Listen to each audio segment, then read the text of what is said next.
আসসালামু আলাইকুম, সবাইকে স্বাগতম জানাচ্ছি আজকের ভিডিওতে। আজকে আমরা খ্রিস্টাব্দ শব্দ সম্পর্কে জানব।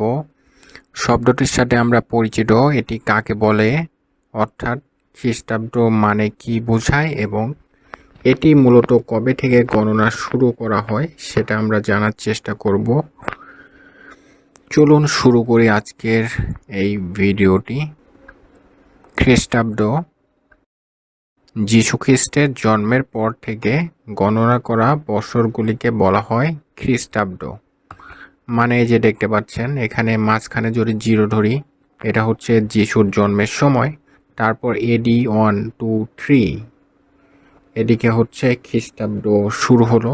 আর বিসি হচ্ছে খ্রিস্টপূর্ব, এদিকে হচ্ছে খ্রিস্টাব্দ শুরু। আর এটা হচ্ছে বিফোর খ্রিস্ট, মানে যীশুর জন্মের আগে, খ্রিস্টপূর্ব।